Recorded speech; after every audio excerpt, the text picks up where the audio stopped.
Hola maestra, buenos días. Hola, buen día, chicos, ¿cómo Buenos días, están? Miss. Buen día, ya viernes, ¿cómo andan? ¿Ya relajaditos?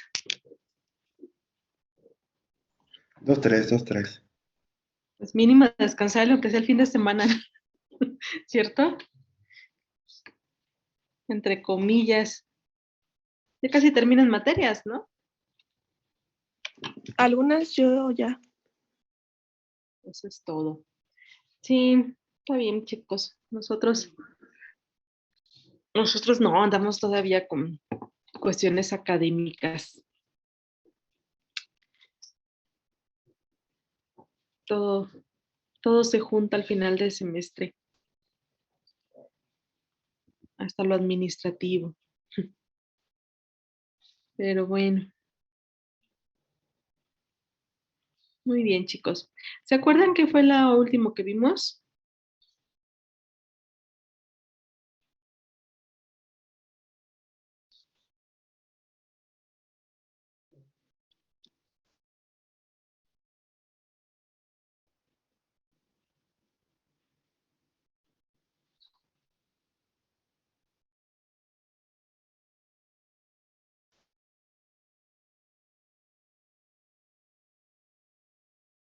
Ah, ok, ok, ok. Muy bien, es cierto.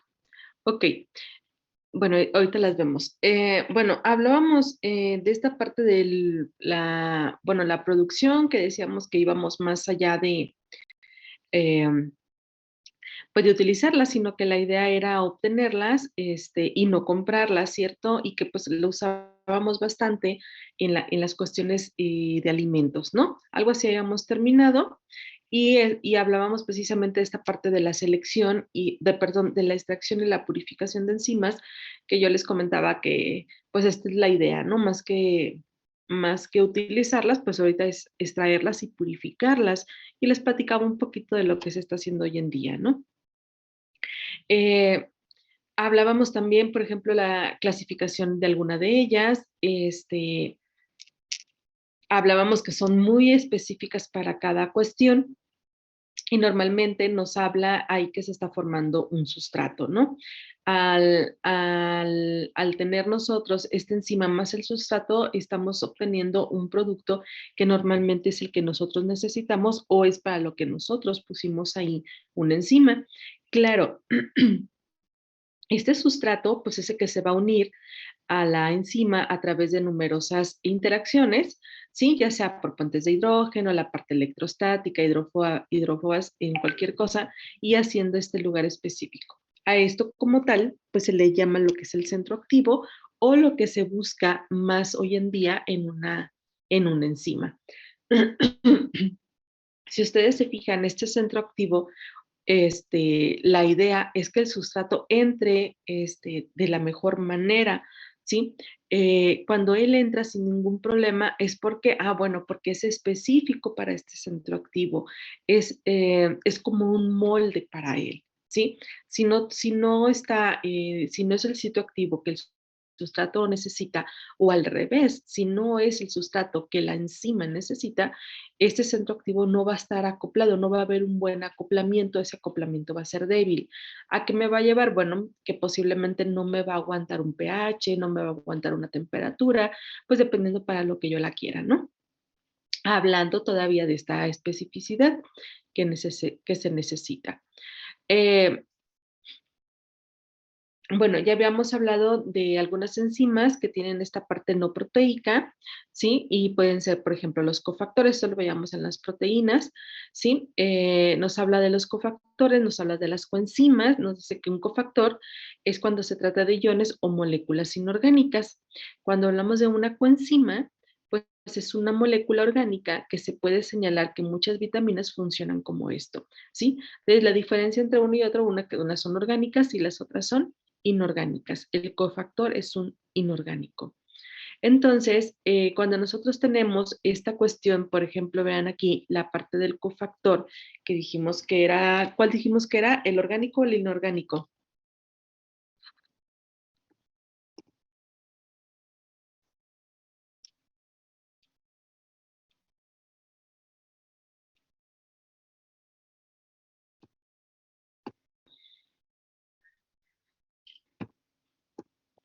El inorgánico.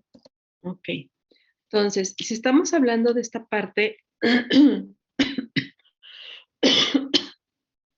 si estamos hablando, entonces vean cómo el acoplamiento llega al ser un inorgánico, vean cómo llega a la enzima, ¿sí? Se une, ¿sí? Dejándonos solamente esta cuestión, ¿sí? Del CO2, que es el que se está produciendo, ¿sí? Y vean cómo se acopla a partir de este enlace. En una coenzima, pues pasa algo similar, ¿sí? Pero esta coenzima, al unirse a la apoenzima, o en este caso a la enzima, tenemos lo que son las holoenzimas, ¿sí? Ya lo habíamos dicho que era cada una de ellas. ¿Qué reacciones influyen en esta cuestión o cuáles son los factores que pueden llegar a influir en las reacciones enzimáticas? Bueno, ya lo he dicho varias veces, el pH, cambio de temperaturas muy drásticas, por ejemplo, nos puede llegar a, nos puede llegar a lastimar la enzima y por lo tanto su actividad, ¿sí? Alguna presencia de cofactores que no sean los idóneos para ella, ¿sí? Y, ¿por qué no? Las concentraciones del sustrato y de los productos finales, porque si este producto final es tóxico para la enzima, pues no le va a ayudar en nada, ¿cierto? Y luego tenemos que es necesario para la activación y la presencia de inhibidores, ¿sí? Estos costos, espérenme, chicos, sí. La activación, si no tenemos un buen activador, pues no nos puede, la reacción va a ser bastante lenta. Y también el por qué no, la presencia de inhibidores, pues al revés, ¿no? No nos va a dejar tener una buena actividad. Bueno, la disponibilidad, por supuesto que nos limita a esas cuestiones. De hecho, nosotros teníamos ahorita un trabajo, bueno, lo seguimos teniendo, de una enzima, pero resulta que ya no la hacen. Ya no está disponible en el mercado. Entonces, pues lo que tenemos, pues lo estamos así como que, híjole, pues lo menos que se pueda utilizar porque ya la hemos buscado y no hay manera no tenemos manera de cómo encontrarla, ¿no? Entonces, el extraerla, pues necesitamos alguien, una tesis nueva, por así decirlo, y que la chica que estaba con ese trabajo, pues ya termine, ¿no? Con lo poco que hay, porque ya su disponibilidad es muy poca. Y salió del mercado, o sea, salió de la venta, y pues nos dejó a medias, ¿no? Con este proyecto. Eh,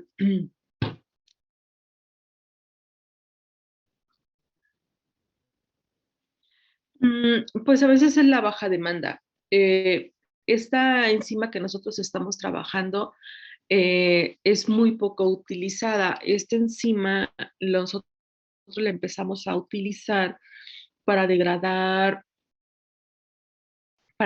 colorantes, pero no es una aplicación real. Lo que pasa es que muchas de las enzimas, a pesar de que sí son muy útiles, la gente no las utiliza precisamente porque son caras, ¿sí? Entonces, esa enzima nosotros no la regaló, lo poquito que teníamos nos las habían regalado una chica que estaba trabajando con nopal, en la parte de los nopales y quería romper la lignina. Ya ven que la lignina pues es una parte de esta cuestión de las plantas, de las membranas de las plantas, de lo que está formado a partir de celulosa y todo eso, tiene mucha cantidad de lignina. Entonces hay que romper la lignina para llegar a la glucosa, ¿sí? Porque ella lo que quería hacer era producir energía a través del nopal. Y los métodos nuevos que hay, pues son o con calor o cuestiones químicas muy, muy fuertes. O sea, es uso de pura sosa cáustica, pero a concentraciones muy, muy altas para poder romper esta lignina, ¿sí? Desnaturalizar toda la parte de la planta, de la finca del nopal, pero entonces si estás hablando de algo ecológico, pues tienes que buscar otros tratamientos, ¿no? Y uno de los tratamientos que se buscaba, pues era la utilización de esta enzima. Entonces, pues la gente pues no la utiliza porque pues es muy cara, También esta chica se quedó a medias en su proyecto, ese proyecto era de doctorado, tuvo que darle un giro al final, no terminó los estudios por ausencia de esta enzima. Y normalmente es por eso, porque la gente mm, al no utilizarla, pues dejan de sacarlo al mercado, ¿no? ¿Por qué? Porque a lo mejor su producción es muy cara, su tiempo de anaquel es muy corto, entonces, pues hay muchos factores, ¿no? Pero pues sí, lamentablemente, pues habemos personas que salimos involucradas en esto.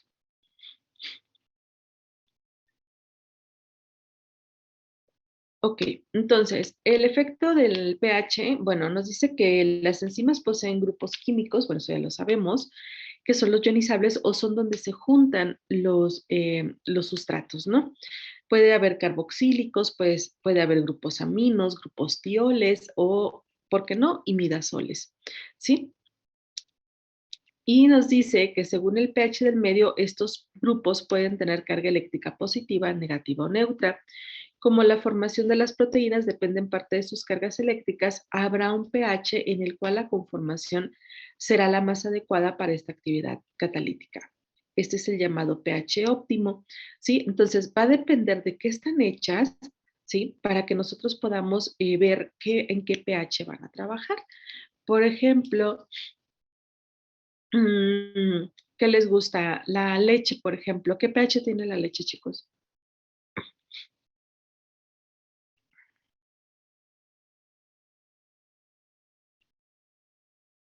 ¿Más o menos? Está entre 6.6. 6.6 y 6.8. Sí, ¿no? Ok, gracias. Entonces, si ustedes se fijan, pues es trabaja pH neutros, no le pasa nada. Si tuviéramos que trabajar una enzima ahí, sí, pues no le voy a poner una enzima de glucosa. ¿Por qué? Porque la glucosa me va a trabajar en otro pH. Entonces, lo que yo quiero que me active o lo que yo quiero que me haga, pues no me lo va a hacer, ¿sí? ¿Por qué? Porque no va a encontrar ahí un pH para ella estar cómodamente. Va a batallar, posiblemente ni siquiera esté activa, ni siquiera furule, ¿no? En la relación, ¿sí? Y por lo tanto, la reacción puede ser muy lenta, ¿sí? Por ejemplo, yo sé que no es una enzima, pero por ejemplo, en la parte del yogur, que se usan estos búlgaros, ¿sí? Estos búlgaros que esos son microorganismos, es muy parecida a esta cuestión de los microorganismos. Cuando nosotros trabajamos con microorganismo y queremos hacer un yogur, queremos hacer algún fermentado con esta leche, pues ¿qué necesitamos? Bueno, pues necesitamos que la leche esté en un pH adecuado para este microorganismo, que no sea ácido, que no sea muy básico, y normalmente estamos hablando que esta cuestión de los microorganismos pues trabajan a pH neutros, ¿no? Entonces por eso no le causa ningún problema a ese microorganismo estar en la leche. Pero aparte, si yo quiero hacer un buen fermentado, pues también me pide una temperatura óptima. Entonces, si yo quiero que mi yogur sea más rápido, aquellos que les gusta hacer cosas naturales en casa, si yo quiero que mi yogur sea más rápido, que esté de un día al otro, por ejemplo, pues simplemente lo mantengo en una temperatura de 40 grados aproximadamente. ¿Por qué? Porque ese búlgaro trabaja bien a 40 grados centígrados, ¿sí? A lo mejor si yo bajo esa temperatura, pues ese vulgarito o ese animalito, pues no va a trabajar muy bien, no le gusta, no le va a gustar, ¿sí? Todo diferente si yo lo pongo a una temperatura óptima para él. Y las enzimas, pues son muy parecidas. Sí, hay que buscarle su pH y su temperatura. Entonces, otra vez la misma figura, fíjense, si nosotros tenemos este sustrato, si tenemos esta enzima, pero tenemos un pH óptimo, va a entrar como si estuviera hecha para él, ¿sí? No va a batallar, vaya, esta enzima en ningún momento. Entonces, dice, son muy sensibles a los cambios de pH, ¿sí? Nos dice, desviaciones de pocas décimas por encima o por debajo del pH pueden afectar su actividad, por supuesto, ¿sí? Nos dice, la pepsina gástrica tiene un pH óptimo de 2, que es la que nosotros tenemos. La ureasa tiene 7 y la arginasa, perdón, tiene 10. Vean los márgenes donde podemos encontrar estas diferentes enzimas y en qué pH trabajan. Entonces no es así como que, ay, tengo esta solución y le aviento un montón de enzimas. No, porque va a haber algunas que no van a trabajar unas mejores que otras. Entonces nos dice, ligeros cambios de pH pueden provocar la desnaturalización de la proteína. Los seres vivos han desarrollado sistemas más o menos complejos para mantener estable este pH. Los amortiguadores fisiológicos, que ya hemos hablado de estos amortiguadores, que son precisamente ¿para qué? Para mantener este pH, sobre todo en la parte del estómago, un pH 2, porque acuérdense que es el que nos va a ayudar a desbaratar todo el bolo alimenticio, ¿sí? Y tiene que estar, entonces para mantener estos pH, pues tenemos estos amortiguadores que ya hablamos de ellos al inicio del semestre, ¿sí? Sí, Miss. Vean, aquí es donde tenemos estas gráficas del pH y no significa que no van a trabajar, o sea, sí van a trabajar. Vamos a ver el de la ureasa, que es la que se ve más completa, pero todas tienen el mismo comportamiento, perdón. Entonces, si ustedes se fijan, pues sí tenemos esta ureasa, sí, véanla, pues muy bonita, sí, y nos va diciendo cuál es su actividad, sí, su actividad enzimática, y llega a un máximo, sí, llega a un máximo, sí, pero también si nosotros nos salimos un poquito de este pH, vean cómo su actividad va disminuyendo. No quiere decir que no va a trabajar, no, a lo mejor sí, pero va a ser muy lento o va a ser muy pobre esta enzima. Entonces, de nada sirve que tú la pongas en un pH que no es su óptimo, una porque, bueno, pues ya dijimos que son poco disponibles y la otra son muy costosas. Entonces, de nada te sirve. Entonces, si vas a gastar, pues dale su pH óptimo, ¿sí? Dale este pH óptimo que ella necesita para hacer todo esto. Si no, pues mejor ni la pongas, ¿no? Entonces, estamos hablando de esta ureasa, decíamos más o menos en un 7, ¿sí? No quiere decir que en 6 no vaya a trabajar, sí, sí va a trabajar, pero vean qué les gusta en un 75%. Y vean, si yo me la llevo a 5, a un pH 5, ya más ácido, vean, ay, perdón, me fui un poquito chocar, ni siquiera va a alcanzar el 50% de actividad. Entonces, no me sirve, es muy caro para la industria, es muy caro para los biosensores, por ejemplo, trabajarlas a diferentes pHs, ¿sí? Bueno, y ni decir si la mando un pH más alto, ¿eh? Vean, en el 9, bueno, en el 8 todavía tiene peor, tiene aquí una caída muy, muy fea, ¿sí? Entonces, esto es lo que significa tenerlas a un buen pH, a un pH donde ellas van a trabajar fácilmente. Es como nosotros, ya les había dicho, ¿no? ¿Qué pasa cuando estamos en frío? Pues normalmente estamos acurrucados o estamos haciendo esto, ¿no? Es lo mismo, tenemos que tener un buen pH o una buena temperatura. Algo que ya habíamos comentado también, nos dice que normalmente el aumento de las temperaturas a las reacciones químicas acelera la actividad, ¿sí? Las reacciones catalíticas, catalizadas por enzimas, perdón, siguen esta ley, solo que hacer proteínas a partir de cierta temperatura se empieza a desnaturalizar.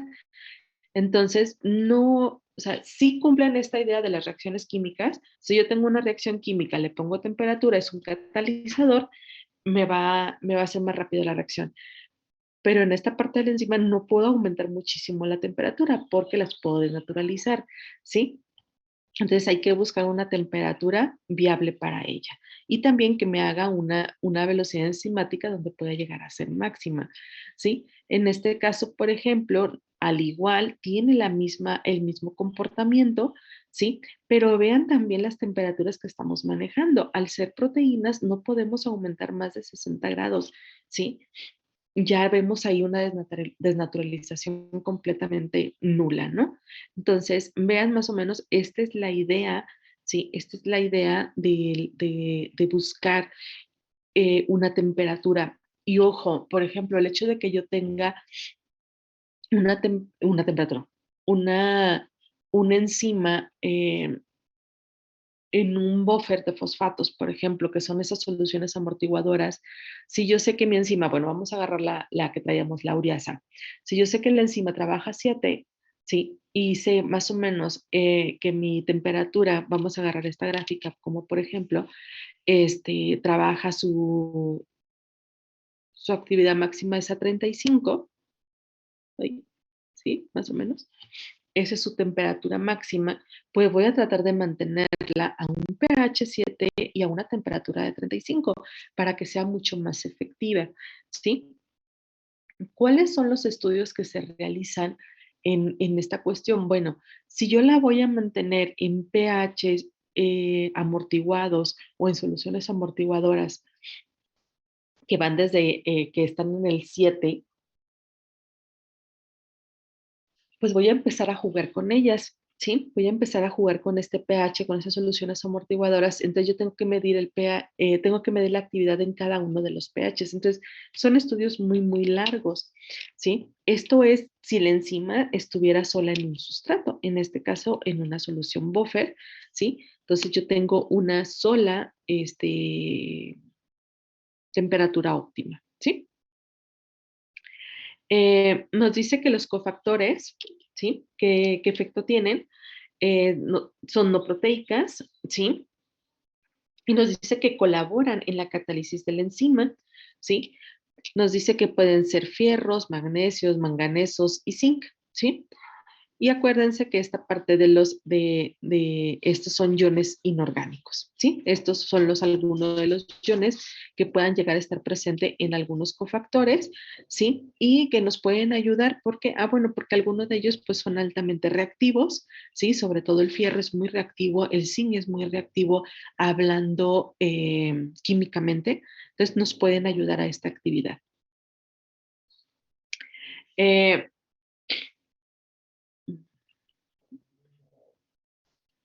Esa no sé por qué la puse. Ok. La velocidad de una reacción enzimática depende de la concentración del sustrato. Y retomando otra vez esta parte ah, de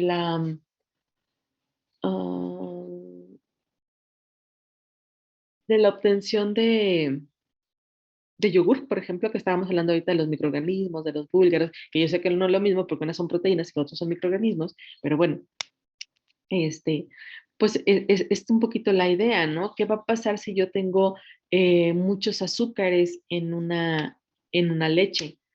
Y porque a veces la gente cree que si yo pongo leche y pongo búlgaros, voy a tener un buen desempeño o voy a obtener un buen yogur. ¿Ustedes creen que sea así? ¿Qué tanta cantidad de azúcares tiene una leche? Son altas, yo sé. Hay concentraciones altas de azúcar en la leche. Pero ¿será lo suficiente como para mantener activo este búlgaro y que siga trabajando? Híjole, yo creo que no. Entonces, ¿qué pasa en muchos de los productos o en mucha de la fabricación de yogures caseros? Bueno, pones, porque no llegas a poner miel, llegas a poner leche en polvo, que también es alta en azúcares. Entonces vas aumentando estas cantidades de azúcares. ¿Por qué? Porque acuérdense que las fermentaciones pues vienen a partir de la glucosa o a partir de los azúcares que hay, ¿no?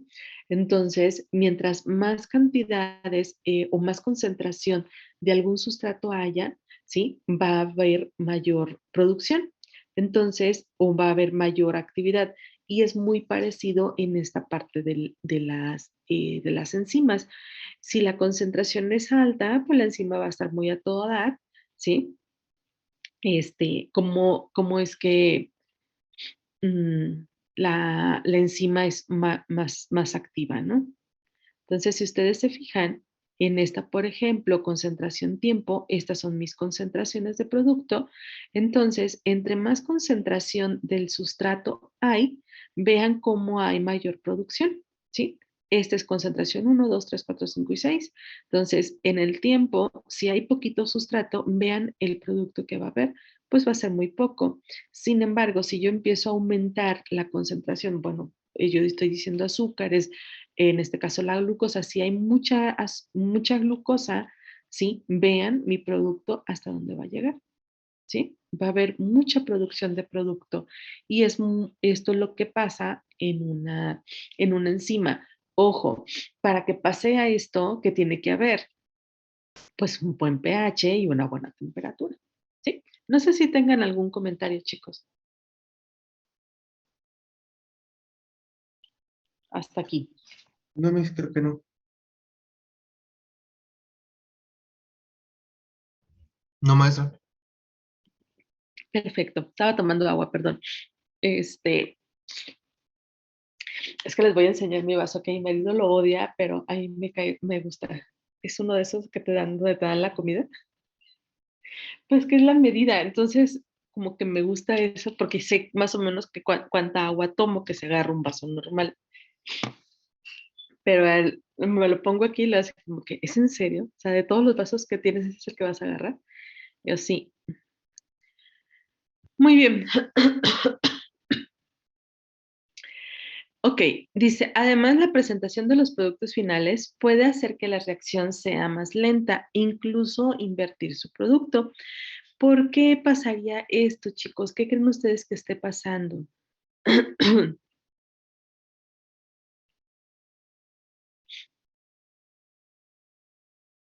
¿Por qué pudiera ser? ¿Por qué pudiera ser que sea más lenta?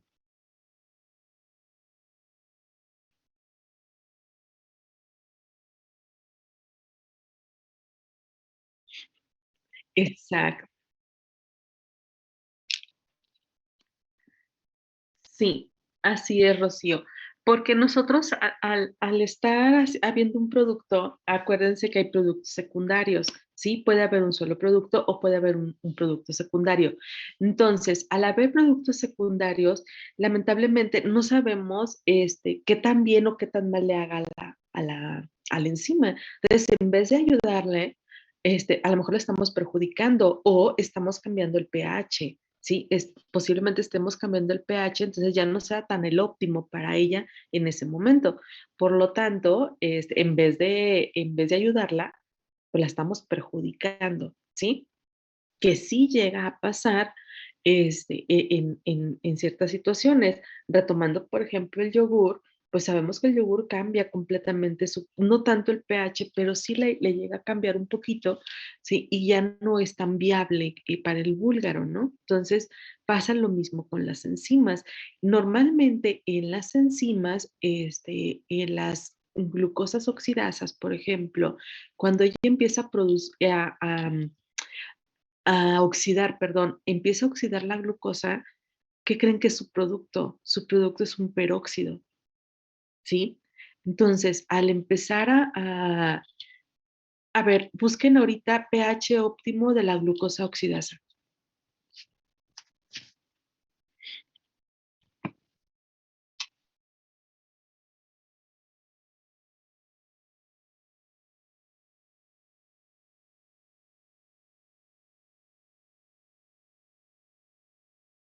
Me sale que es de 3 a 6.5. Fíjense, de 3, o sea, tiene un margen bastante amplio, ¿sí? Pero de ese margen debe de haber un óptimo, ¿ok? Pero entonces cuando hay cuando ella empieza a oxidar, ¿qué va a pasar? Pues entonces empieza a haber producción de peróxido. Y ahora búsquenme el pH del peróxido, por favor. Peróxido de hidrógeno.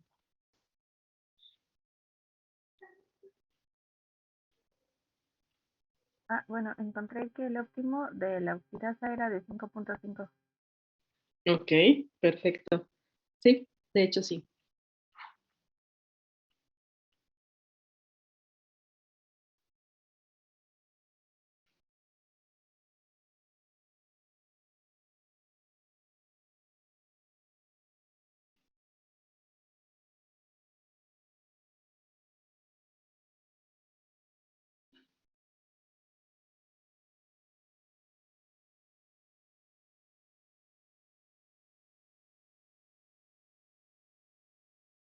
Peróxido. Ah, ese es 6 de 5.6 o 6. ¿El peróxido de hidrógeno? Pensé que era más ácido. Entonces no tuviera ninguna complicación a la hora de estar produciendo peróxido, ¿cierto? Sin embargo, fíjense, pareciera que no tiene ningún problema, ¿sí? Mientras Si esta enzima está oxidando, ¿sí? Y su pH óptimo es de 5.5 y empieza a oxidar peróxido, no tiene ningún problema en seguir trabajando, ¿cierto?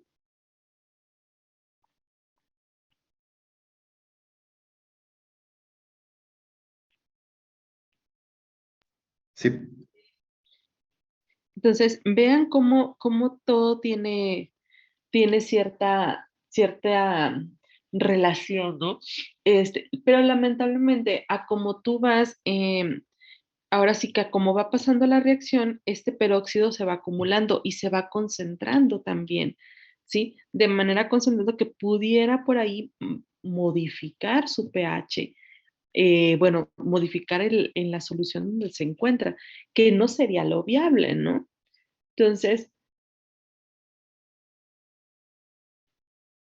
que es más o menos así como trabajan los biosensores, por ejemplo. O sea, un biosensor de glucosa, ¿qué hace? Pues te oxida la glucosa, te produce peróxido, pero el peróxido lo está oxidando directamente en un material catalítico, otro material catalítico. Entonces, ¿qué pasa? Que al estar oxidando ese peróxido, perdón, nunca hay una acumulación. Entonces, debe de haber una, como por así, una reacción secundaria, por así decirlo, ¿sí? Ahorita lo explicamos un poquito más, ahorita que veamos, bueno, quiero mostrarles una, creo que ya se las había mostrado esta imagen de los biosensores, ¿no? Cómo es su orden, por así decirlo. Pero ¿qué pasaría si nosotros no en este tipo dejamos todo en un mismo vasito? Entonces va a llegar a haber una concentración y pudiera llegar a tener una reacción mucho más lenta de esta glucosa oxidasa, ¿sí? ¿Cuáles serían estos inhibidores o qué pudiera pensarse como un inhibidor, chicos? Eh,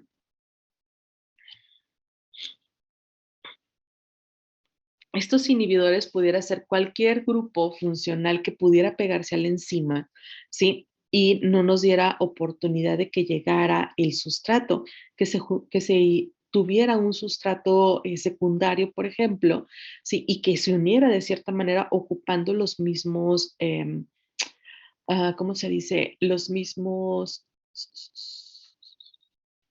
¿cómo fue?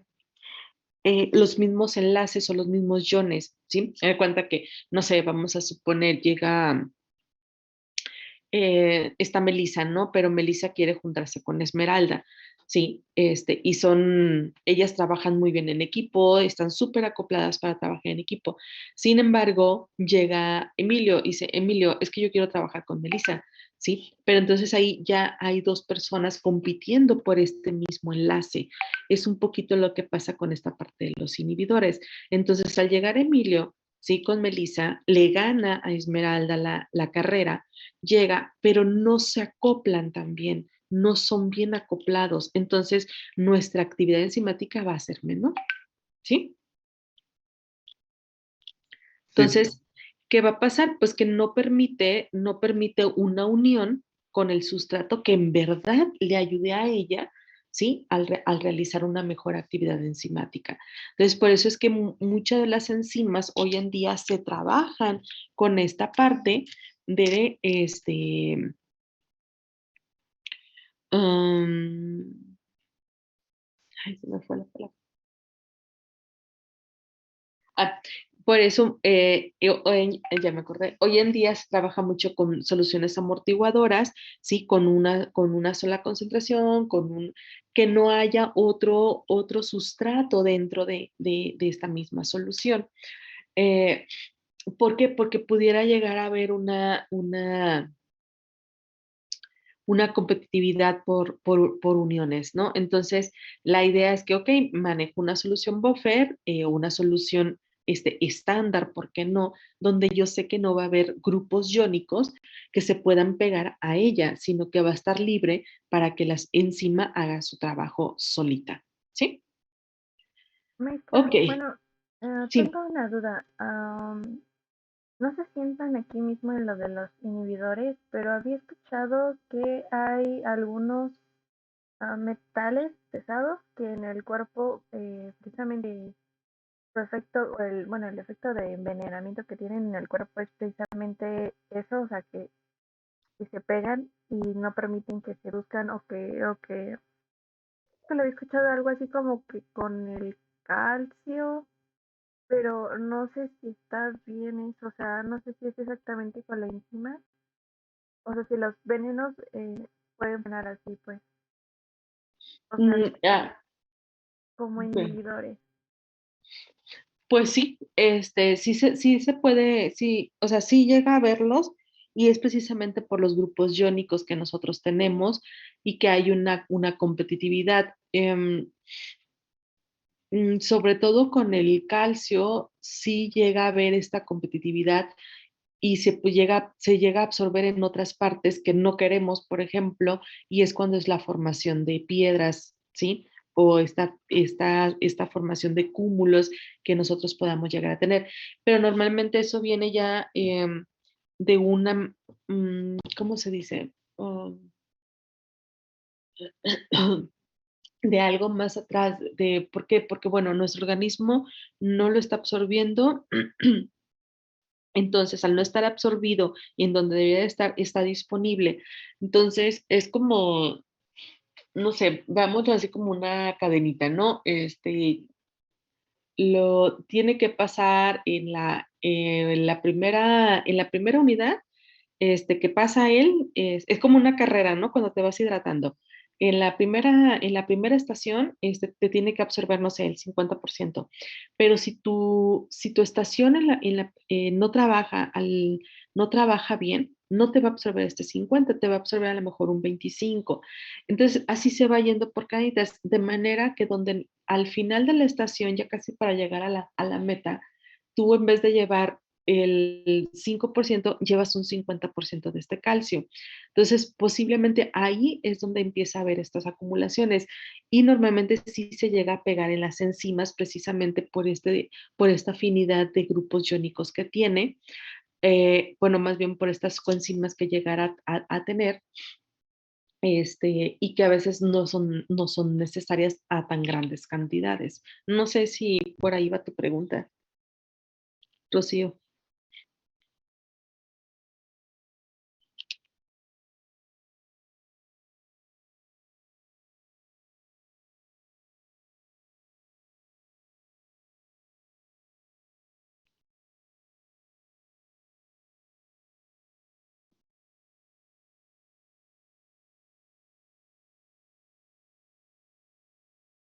Sí, la verdad es que, bueno, ya llevan anatomía y fisiología, Solo anatomía. solo anatomía. Es que la verdad es que, fíjense, es que fíjense, nosotros estamos viendo una bioquímica general, ¿sí? Muy, muy general. Pero está la bioquímica en alimentos, está la bioquímica médica, ¿sí? Que es la de Harper.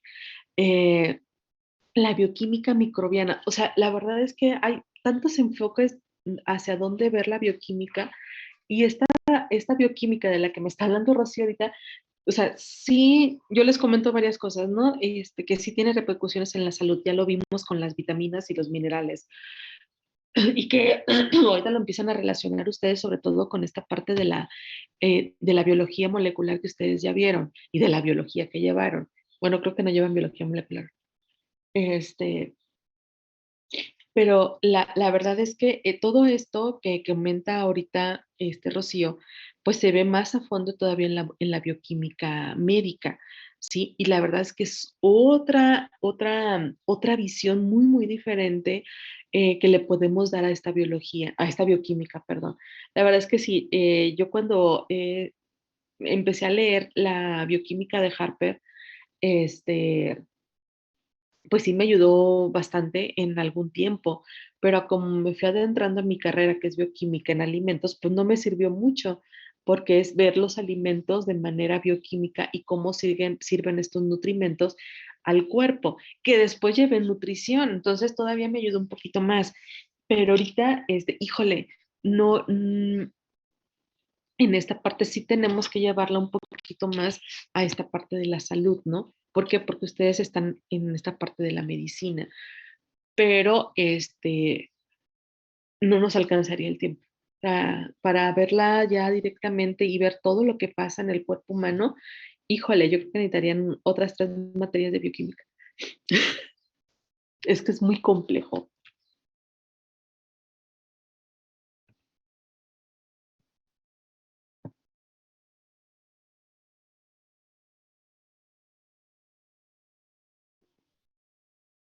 Ok,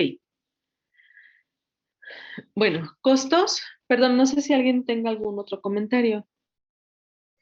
Yo en el pH del peróxido, me equivoqué. Me dice que en un 35% es de 2 a 3, en un 50 es de 1 a 1,5 y del 70% es de 0 a 1. Sí, ya decía yo, Sí, me equivoqué, perdón. este, Perdónenme la dice- vida. pero, ¿saben? Pues, o sea, me dije, no, o sea, no tiene lógica, pero bueno, bueno, en un biosensor sí pasa. En un biosensor, en el de glucosa, por ejemplo, cuando la glucosa está oxidando, perdón, la enzima está oxidando la glucosa, sí se forma peróxido, pero sí hay otro elemento que está oxidando el peróxido. Entonces, por eso la glucosa sigue trabajando sin bronca, ¿no? Perdón por la palabra, pero ahora sí que así es, ¿no? No hay una modificación de su pH en su ambiente, ¿sí? Por eso me quedé así, dije, no, ¿saben por qué? Yo me acuerdo mucho de que que esta cosa sí quema. Yo trabajaba antes mucho con peróxido, para la cuestión de polímeros. Y si tú lo agarras, la primera vez lo agarré sin guantes, me quemó horrible. Y era un peróxido, no me acuerdo si al 70%. No, era más bajo, era al 30%. El peróxido que nosotros compramos es el 30%, en el laboratorio.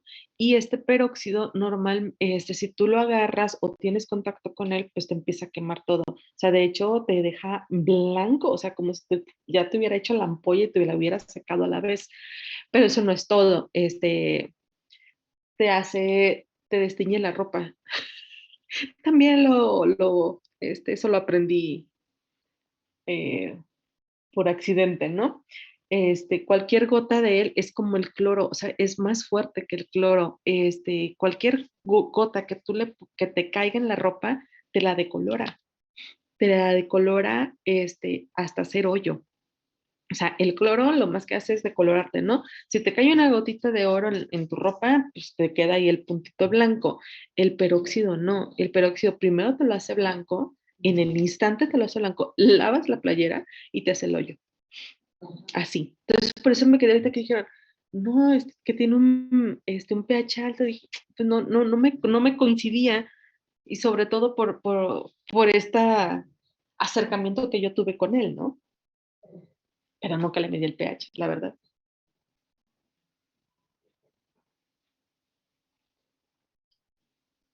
Por eso es que se dejó de utilizar mucho el peróxido, chicos. ¿Se acuerdan? No sé si recuerden que antes para las heridas se utilizaba peróxido para limpiar. No sé si les tocó todavía. Es el agua oxigenada, ¿no? Exacto. Sí. Se dejó de utilizar, ¿por qué? Porque es muy fuerte para el cuerpo. Esa es una, bueno, como es altamente oxidativo, hace muchísimo daño a las células, las quema, de hecho, pero no de buena manera. Entonces, se cree que también tiene problemas, bueno, te puede ser propenso a la cuestión de cáncer. Una fue el peróxido, la otra fue antes se usaba mucho el azul de metileno, el azul rojo de no sé qué, para curar las heridas. No sé si se acuerdan también. El mentiolate que le llamamos. ¿Sí o no? Sí, El mertiolate más que nada. Pues también son cancerosos. Ese tipo de colorantes pues son muy dañinos para nosotros también y no tenemos manera. Bueno, te decía, con el tiempo se cae, pues sí se cae, pero la mayoría de él se absorbe en la piel. Sí, acuérdense que nuestra piel pues es porosa, ¿no? Entonces por ahí también tenemos algunos problemitas y que es por eso que también dejaron de utilizarse.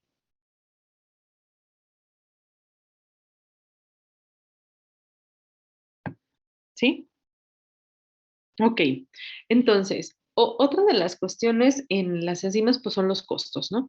Ya hablamos, este, híjole, son carísimas. Algunas, no todas, ¿no? La verdad es que sí, son altamente costosas, pero también las cantidades que se utilizan son mínimas, ¿sí? La verdad es que son muy, muy pocas el- la cantidad que nosotros podemos utilizar, son altamente activas. Entonces, pues va como, tienes que hacer ahí como un balance, ¿no? Este balance, de costo-beneficio, ¿va? Porque sí, hay muchas, ahí nos dicen, ¿no? Hay que tener en cuenta el costo tanto por unidad de conversión como en porcentaje respecto al costo total del procesado. Entonces, la verdad es que el procesado, pues sí llega a ser un poco, algunas, no todas, muy, muy caras, otras son fáciles de sacar. Y ahorita, la verdad, con esta nueva onda de la microbiología, pues es todavía mucho mejor. Hay nuevos equipos, hay mejores equipos que algunos años y todo se ha ido modificando, ¿no? Anteriormente, bueno, esto era mucho, mucho, mucho más caro que ahora, precisamente porque eran otro tipo de equipos, había que hacer más tratamientos.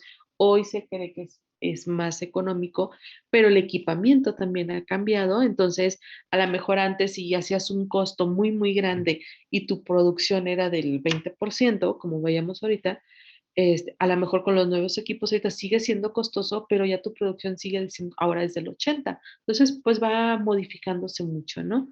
En esta parte del equipamiento. La verdad es que antes accesar a un cromatógrafo, por ejemplo, pues era carísimo, ¿sí? Ahora son más económicos, y todo sigue un poquito más viable, ¿no? Para nosotros. Bueno, Eh, la abundancia, bueno, ya les platiqué ahorita, ¿no? De esta disponibilidad, pues hay que ver qué tan disponible está y cómo nosotros podemos obtenerla, en caso de que no hubiera, ¿no? Que es algo que nosotros tenemos que buscar ahorita con esta enzima, que les digo que no tenemos. Hay que buscar, ¿no? Una lignina oxidasa. Creo que es lignina peroxidasa también. Es altamente reactiva, entonces hay que buscarla cómo podemos obtenerla o de dónde podemos obtenerla. Hay que buscar enzimas nativas, de hecho, ¿no? Que podamos obtener de plantas, que podamos obtener de microorganismos, pero que también sean microorganismos viables, que no sean salmonelas, porque, híjole, luego trabajar con salmonela pues también nos viene a perjudicar, ¿no?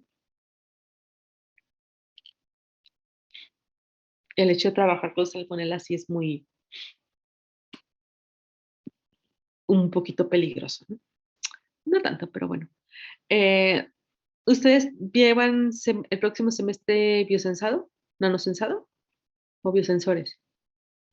Biosensores. Biosensores. Biosensores. Bueno, en biosensores van a ver mucho esto, van a entrar ya, lo bueno es que ya van a entrar al laboratorio con Juan de Dios, yo creo. No sé, creo que hay dos maestros. No, creo que nada más va a haber uno, no sé si le toca a Juan de Dios o a la doctora Suane, no sé. Pero si se van con Juan de Dios, pues Juan de Dios sí los lleva al laboratorio, ¿no? Ah, por cierto, ya lo estamos viendo Gina y yo, ¿eh? Yo creo que ya el lunes les tenemos respuesta de los días y nomás que la doctora Gina quiere que sea en C1. Entonces aquí es donde yo estoy un poquito atorada por los reactivos, pero no imposible, ¿sí? Entonces ya el lunes les digo bien ya las fechas y los horarios, ¿les parece? Sí, maestro. Hablando de... Ok. Bueno, especificidad, sí, son muy específicas, porque, bueno, una es dónde la vas a utilizar, ¿sí? Primero de dónde la vas a sacar, cómo va a ser, si es una oxidasa, si es una peroxidasa, puede ser una lipasa, ¿por qué no? Entonces, eso es por un lado, y la otra es cómo la quieres, pero también para tener esta especificidad y esta estabilidad, pues hay que buscar pHs y buscar em, temperaturas, ¿sí? Ok. Las extracciones, ya hemos hablado un poquito de ellas. Puede extraerse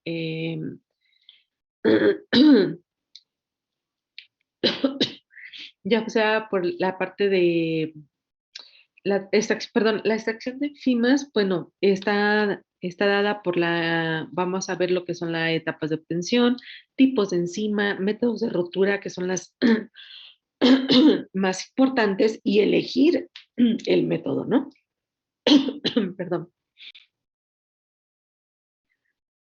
¿Cómo se pueden obtener? Bueno, enzimas industriales, ¿no? La selección de la fuente de la enzima, ¿de dónde? Por ejemplo, la rotura celular, la eliminación de los restos celulares, es toda una técnica, chicos. La concentración y enriquecimiento de ellas, o sea, ya las tienes ahí, pero ¿cómo las vas a mantener y que se vayan aumentando? ¿Cómo vas a hacer esta purificación? ¿Sí? Y esto va a depender mucho para cuál sea su uso final. Si tú quieres que sea para grado alimenticio, híjole, pues tiene que ser una purificación altamente, ¿no? O ultramente purificada. Si no, si lo quieres para algún otro tipo de ecuaciones químicas, pues a lo mejor una purificación no tan alta es viable, ¿no? Y sobre todo esta parte de la concentración y el terminado que tú necesitas. Tipo de enzimas, bueno, las tenemos intra y extracelulares, ¿sí? Tenemos una glucosa isomerasa, la oxidasa, que ya he hablado de ella, la penicilina acetilasa, fíjense, este tiene un grupo acetil, ¿sí? Y este acetil me va a ayudar ahí, de cierta manera, al grupo. Hoy tenemos las asparaginasas y tenemos las extracelulares, ¿sí? Nos dice que la molécula es segregada fuera de la célula, no se requiere técnicas de ruptura, ¿sí? Esa es una ventaja. Sin embargo, el número de proteínas es limitado, ¿sí? Y lo que es relativamente fácil de aislar a partir de una mezcla. La estructura de las extracelulares es más compacta, menos susceptible a desnaturalización, ¿sí? Que las intracelulares. Entonces, estas son el tipo de enzimas. Entonces, podemos tener las intra, ¿sí? Que son las que nacen o segregan dentro de las células, y las extra, que son las que están fuera de las células y tienen algunas ventajas, sobre todo a la susceptibilidad de la desnaturalización. ¿Vale? Métodos de ruptura o rotura, por ejemplo, los químicos, ¿no? Tenemos la parte química, hay que romper estas células, puede ser a partir del álcalis o esta parte de utilizar hidróxidos de sodio, que no es, pues al ser una sosa, pues está ahí, la parte de la lisosima, los detergentes, disolventes orgánicos, un choque osmótico, esta parte de las presiones, ¿no? O el choque por enfriamiento, ¿sí? Y los físicos, que son la sonicación, la cizalla, que también es esta aplicación de presiones, ¿sí? En cuestiones líquidas, en cuestiones sólidas, o la congelación y la descongelación, ¿sí? Estos métodos pues varían entre ellos, va también, ¿qué te va a determinar? Bueno, te va a determinar la pureza que tú necesitas, qué tanto quieres romper tus células para poder obtener las enzimas, pero también de manera que no las puedas, o más bien, que no sea un tratamiento altamente, por ejemplo, utilizar un álcalis, que no sea tan fuerte, porque puedes darle la torre a la misma enzima, ¿no? De hecho, en el laboratorio no sé qué método de rotura usa Paola. Voy a checarlo. ¿Sí? Entonces, estas son las formas de cómo ustedes puedan romperlo. ¿Cuál es más eficiente? Híjole, pues va a depender de qué tantas células tengas, qué te sea más viable también para ti. A lo mejor un disolvente orgánico, pues si lo utilizas, después hay que quitarlo, entonces no sé qué tan viable sea. A lo mejor una sonicación basta para romperlo, ¿sí? Entonces, pues va a depender mucho de tu tipo de enzima que estás obteniendo, ¿no? Lo malo de los métodos químicos es que después hay que hacer lavados para obtener estas enzimas, ¿sí? Hay que hacer muchos lavados, bajar los pHs, porque no, para que sean activas, ¿no? Y después hay que darles una activación. Los métodos físicos, pues es más rápidos, tienen menos complicaciones que los químicos. Esa es una idea, ¿no? Eh, álcalis. Dicen, la mayoría de las células se desintegran a un pH entre 11 y 12.5, entonces sí hay que usar hidróxidos de sodio, ¿sí? Para obtener esta concentración, pues sí hay que estar bastante concentrados de estos hidróxidos, ¿no? Eh, Dice que es el método más sencillo, sí, sí, sí, pues es sencillo. Este, pero tiene un inconveniente. Dice, la enzima deseada debe estar estable a pH elevado durante de 20 a 30 minutos, lo cual pudiera tener una problemática a la hora de que tú la quieras activa, ¿sí? Y vean, solamente para las asparaginas es la que soporta este tratamiento, sobre todo con este pH, ¿no? Y se fijan y se acuerdan que teníamos las asparaginas A en un pH más alto, ¿sí se acuerdan de eso? Porque soporta ese pH, ¿no? Bueno, el otro método, pues es el del lisozima, y la parte del ETA, que es un, ¿cómo se llama? Ah, es que no me acuerdo de su nombre, pero tiene nombre este ETA.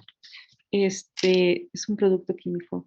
Bueno, la lisocima pues la podemos obtener de la clara de huevo y nos dice que destruye la pared bacteriana y ahí podemos romper estas células. O el ETA también, que nos dice que puede lisar las membranas, hace un efecto quelante en ellas, ¿sí? Esta forma de la quelación de los iones de calcio, ¿sí? Dice método delicado y específico, solo a pequeñas escalas, ¿sí? Lo cual tiene un alto precio. La lisozima solo es eficaz para bacterias gram positivas por el tipo de pared celular que nosotros tengamos, ¿sí?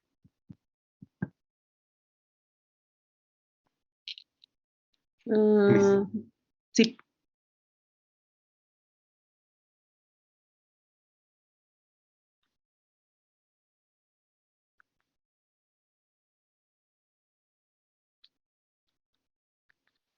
El ETA es algo así como un ácido tetraácido, más o menos, una etilendiamina, ¿sí? Entonces, pues por eso es que son bastante caras, ¿no? Este etapa sí es un poquito caro. Creo que es el que usa esta niña, la verdad no recuerdo, para romper algunas. Otro, pues es el detergente. No sé si han hecho la práctica del cómo obtener ADN de las plantas. ¿Nunca lo han hecho? Creo que la he visto de las frutas, pero nunca la hemos hecho. Ok. Eso lo pueden hacer en su casa. Busquen ahí obtención de ADN a partir de detergentes. Es con detergente de trastes. Y es algo muy, muy sencillo. Si quieren les busco esa práctica y se las mando. Dice, la mayor parte de las células pueden ser rotas por un detergente a un pH, fuerza iónica y temperatura. Pueden ser iónicos, no iónicos, ¿sí? Pues desnaturaliza las proteínas, complicado diseño y control de procesos, ¿sí? Uso poco frecuente, pues sí, la verdad es que sí es algo no tan usado en la parte de los detergentes porque también le das la torre a las enzimas y más si te sales de un pH. Pero yo me acuerdo que una chica, ay, sí, una maestra que trabajaba ahí donde yo trabajaba, ella daba biología molecular, ella tenía doctorado en biología molecular, muy buena, por cierto. Una vez entré a su práctica y su práctica era obtención de cadenas de ADN a partir de detergentes. Entonces me llamó mucho la atención, bueno, utilizaron por ahí temperaturas, utilizaron una licuadora, ¿por qué no? Para obtener las cadenas. La verdad que estuvo bastante interesante y pues al final de cuentas, ¿no? A lo mejor no era muy casero, ni mucho menos, porque pues sí íbamos a una escuela, pero en aquel entonces el laboratorio todavía no estaba tan disponible como lo está ahora, ¿no?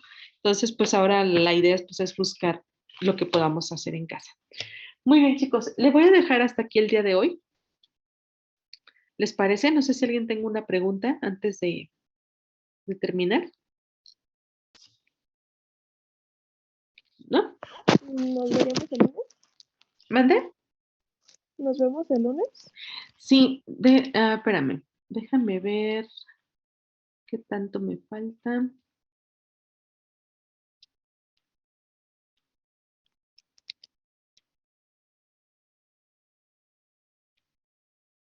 Sí, me faltan algunas todavía para terminar este tema. Ya lo empiezo a recortar para el lunes, porque el lunes sí nada más los veo, chicos. No sé todavía, les aviso con Fernanda, que no la veo otra vez.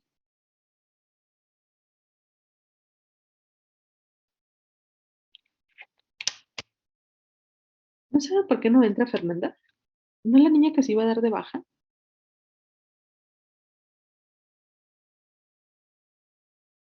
Yo no me confundo.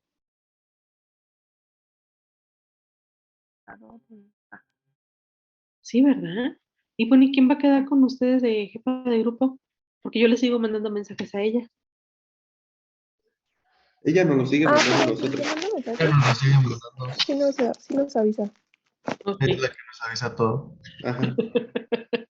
Bueno, déjenme checar. No sé si los veo a las 2 o a las 3, chicos. Mi hija regresa a clases presenciales ah, ahorita, la próxima semana, y no sé si le toca ir los lunes o le toca ir los martes. Entonces, déjenme checar esto y yo les aviso con Fernanda si nos vemos a las 2 o nos vemos a las 3. ¿Les parece? Sí, Miss. Ok, Ok. Miss. Bueno, chicos, que tengan bonito fin de semana, cuídense, desayunen rico. Oigan, hoy nos toca, son 2 horas, ¿no? Sí. ¿Y por qué ¿Qué? voy a terminar la clase antes? No sabemos. No, pero bueno. Es que sí, hubiera jurado que era hora y media, como tengo hora y media normalmente. Bueno, ok, ni modo. Bueno, los veo entonces el día lunes, yo les aviso si a las 2 o a las 3 de la tarde. Bonito fin de semana, chicos.